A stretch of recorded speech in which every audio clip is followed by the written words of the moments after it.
بسم اللہ الرحمن الرحیم۔ السلام علیکم ورحمۃ اللہ وبرکاتہ۔ دعائے نبوی صلی اللہ علیہ وآلہ وسلم۔ حضرت ابو ہریرہ رضی اللہ تعالیٰ عنہ فرماتے ہیں کہ رسول اللہ صلی اللہ علیہ وآلہ وسلم یہ دعا فرمایا کرتے تھے: اے اللہ، میں چار باتوں سے تیری پناہ چاہتا ہوں۔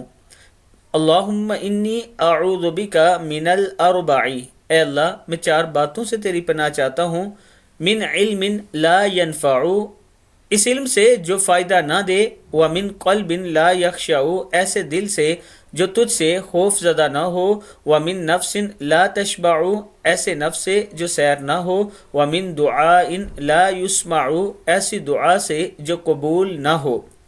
اللہ تعالی ہمیں بھی یہ دعائیں کرنے کی توفیق دے۔ اس کے ساتھ میں اپنے دوستوں سے گزارش کروں گا کہ اگر آپ آن لائن قرآن پاک پڑھنا چاہتے ہیں، آن لائن قرآن پاک سیکھنا چاہتے ہیں، آپ کا جو بھی ٹائم ہوگا، جس ٹائم میں آپ فری ہوں گے انشاءاللہ اسی ٹائم میں کلاس ہو جائے گی۔ آپ جس ملک سے بھی ہوں گے انشاءاللہ کلاس ہو جائے گی۔ یہ میرا واٹس ایپ نمبر ہے، اس پر آپ مجھ سے رابطہ کر سکتے ہیں۔